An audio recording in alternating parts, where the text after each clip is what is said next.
Bienvenidos a Libros que Muerden, el podcast donde nos tomamos a la literatura muy, pero muy en serio. Bueno, a veces no tanto. Soy Josué Villaseñor y comenzamos.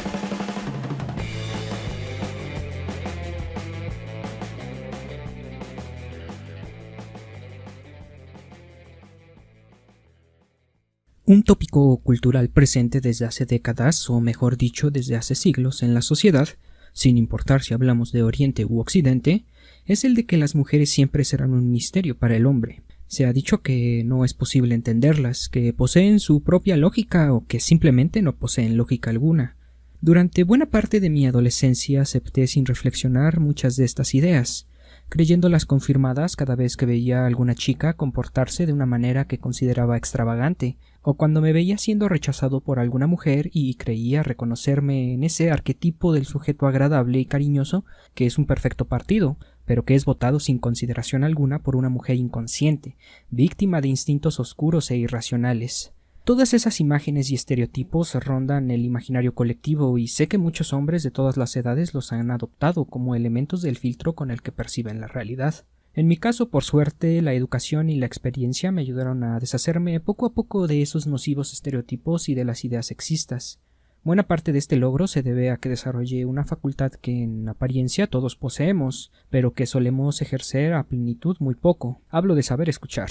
William Cowper dijo que hablar no siempre es conversar, y en efecto, uno puede hablar sin parar y no prestar atención a los comentarios de nuestro interlocutor, pero cuando se hace caso, cuando el discurso presta atención a las ideas del otro, surge la conversación, el producto de dos o más mentes trabajando al unísono. La conversación requiere en primera instancia receptividad, y en este caso en particular, cuando conversas con una mujer y le preguntas sin tapujos lo que anhela, te das cuenta de lo poco que valen los estereotipos. La conversación honesta e inteligente exorciza al demonio del prejuicio, y al final uno termina como Sabato, creyendo en el diálogo y la dignidad de la persona. Pero, siendo más específicos, una de las primeras cosas que llamó mi atención de este ejercicio fue que las supuestas contradicciones y la falta de lógica que había considerado propias de las mujeres eran en realidad aspectos también presentes en los hombres. Genial, Josué, descubriste que las mujeres son seres humanos. Luego resolví la incógnita que aquejó a Freud durante toda su vida profesional. ¿Qué quiere una mujer? Podría ser aquí una larga perorata sobre el sinfín de cosas que puede buscar a lo largo de su vida una mujer, y recibir comentarios del tipo «Hey, miren, un hombre blanco y heterosexual que cree saber lo que las mujeres quieren hizo un episodio de podcast». Pero sin ánimos de imponer mi opinión y aceptando que solo es eso, una opinión, y quizá una equivocada, diré que lo que las mujeres buscan puede resumirse en una sola palabra: libertad. Libertad para estudiar una carrera o no hacerlo, para ser madre o no serlo, para salir de viaje o quedarse en casa viendo Netflix en vacaciones, y etc. Lo mismo que buscamos los hombres, aunque con matices culturales e históricos diferentes, ya que, bueno, las mujeres han tenido que combatir de manera más activa por la adquisición de estas libertades, y siguen haciéndolo hasta nuestros días. Pero volviendo a mi historia, henchido de orgullo por haberme quitado de la cabeza algunas telarañas y quizás cegado por mi vacua victoria, no me percaté de que seguía atrapado en una mentalidad sexista, hasta que un buen día di con un video del canal de los libros de María, donde se hablaba de la representatividad de la mujer en la literatura. Yo, un hombre liberado de los prejuicios, había sido hasta ese momento ciego a un hecho que se gestaba en mi propio librero. No había leído la obra de una mujer en años, ni tenía libros de mujeres en mi biblioteca personal. Miraba a las hileras de libros y me encontraba con nombres como William Faulkner, Franz Kafka, Juan Rulfo, Mark Twain, Harold Bloom o Arthur Rimbaud, pero ni una sola vez con el nombre de una mujer. ¿Cómo era posible el hecho de que poseyera una biblioteca de varios miles de textos y que pudiera contar con los dedos de una mano los que habían sido escritos por una mujer? Estaba siendo testigo de una tremenda disparidad aquí. ¿Es que acaso las mujeres no escribían, no eran tan buenas con las letras como los hombres? Había pasado gran parte de mi vida como lector afirmando cosas como que no había diferencias entre hombres y mujeres a la hora de escribir, diciendo que había allá afuera mujeres brillantes que habían escrito obras maestras, y aun con ese discurso tan sensato, en la práctica no me había detenido a leer libros escritos por mujeres.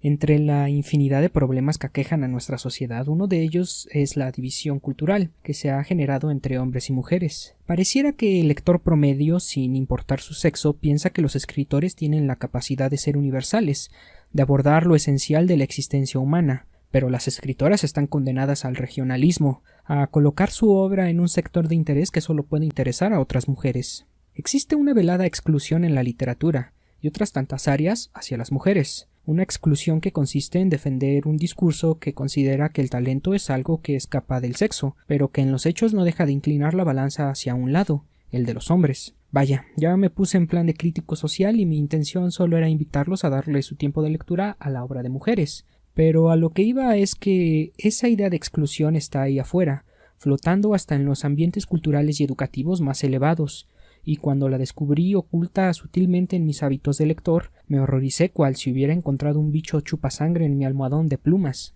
Han surgido en redes sociales algunas propuestas para combatir esta exclusión. Existe el reto de la comunidad de lectores de leer por 6 meses solo libros de mujeres, aunque a mí me gustaría hacer una propuesta un poco más moderada, pero solo en apariencia he de decir. Mi recomendación es leer a una mujer y luego a un hombre, luego a una mujer y a un hombre, y así hasta que te mueras. Si en una ocasión lees 2 libros escritos por hombres, luego lees 2 de mujeres y viceversa. Personalmente me cuesta hacer planes a largo plazo de lecturas o hacer esos retos que se proponen a principio de año y que dicen algo como lee un clásico, luego una novela contemporánea, luego algo de divulgación científica, luego algo de filosofía y etc. Soy un tanto impulsivo y si encuentro un libro que llama mi atención al momento, lo leo.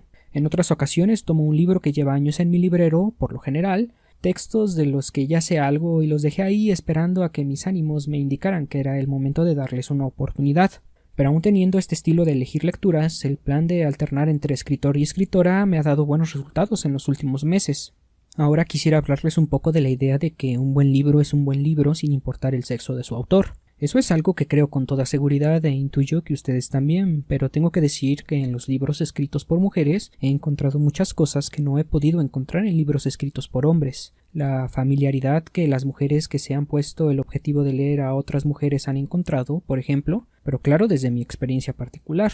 Algunas lectoras se refieren a esta familiaridad como la sensación que se percibe cuando se está en casa, y con afán de encontrar un símil como ese, lo que yo siento con cada buen libro escrito por una mujer es maravilla ante la novedad, como cuando se visita un museo por primera vez. Pero pongamos ejemplos. No hay cuentos tan sensibles y que fusionen con tal elegancia aspectos de lo humano y lo mexicano como los escritos por Elena Garro en La Semana de Colores. Por otra parte, Americana de Chimamanda Ngozi es un libro que aborda temas históricos y culturales desde una perspectiva renovadora, producto de la experiencia de la autora, una mujer nigeriana que tuvo la oportunidad de viajar a Norteamérica durante su periodo de formación y que aprendió a existir y desarrollarse en 2 mundos muy distintos. Pienso en Margaret Atwood y El cuento de la criada, y en cómo ninguna otra obra me ha generado tal sensación de encierro e invalidez, con una mujer como protagonista a la cual se le ha quitado todo, incluida la capacidad para imaginar una realidad diferente. No existe un hado especial que solo visita a las escritoras. No creo que en cuanto a genio un sexo supere al otro, pero lo que sí creo es que hay cosas que solo pueden ser contadas con veracidad por quienes han estado en un momento y lugar específicos, por las personas que estuvieron ahí para vivirlas y que desarrollaron la capacidad para poner eso que experimentaron en un libro. Bajo esa idea es un hecho que hay escritoras que poseen un talento único para narrar algo que a un hombre le resultaría muy complicado narrar, con un grado similar de éxito, o cosas de las cuales ni siquiera son conscientes porque no han tenido acceso a ellas. Hay gran cantidad de fenómenos que yo no he experimentado ni podré experimentar por el simple hecho de ser hombre. Tampoco creo que la vivencia determine totalmente lo que uno puede o no puede escribir. De ser ese el caso, todo el género de fantasía desaparecería porque Tolkien no viajó a la Tierra Media, ni Le Guin visitó Terramar. Pero lo que digo es que esos mundos tienen elementos que los distinguen a partir de lo que Tolkien y Le Guin experimentaron y aprendieron, no exclusivamente pero sí en relación al sexo con el que nacieron. Vaya, tanta palabrería para decir que tu visión y experiencia se ven influidas por el sexo con que has nacido, aunque también creo necesario aclarar que soy de la idea de que no son los movimientos culturales e históricos los que crean las grandes obras de la literatura, son los individuos los que lo hacen. Ellos reflexionan, convierten lo vivido en arte. Escribir es un acto de afirmación de la singularidad que es uno, así como lo es leer, y estos actos se convierten en un evento colectivo cuando, por ejemplo, se hace lo que estoy haciendo y pretendo discutir con otros lo que he aprendido en los libros. La experiencia humana está constituida por las vivencias de hombres y mujeres, y algo que descubres al comenzar a leer a mujeres es que existe una franja común de temas y visiones que se comparte con los escritores, pero hay algo más, otro conjunto de temas y visiones que son propias de las escritoras y de las que, aun siendo algo completamente desconocido a tu experiencia, pueden conmoverte en sumo grado y modificar tu manera de entender las cosas. Leer a mujeres abre la puerta a una parte de la experiencia humana, te vuelve más sensible y empático. Te ayuda a deshacerte de esos estereotipos de los que hablaba al principio. Poniendo algunos ejemplos concretos, te ayuda a no soltar comentarios estúpidos cuando en las noticias se anuncia una marcha feminista. O dicho de una manera menos agresiva, te sensibiliza a los temas que atañen a las mujeres en nuestra sociedad.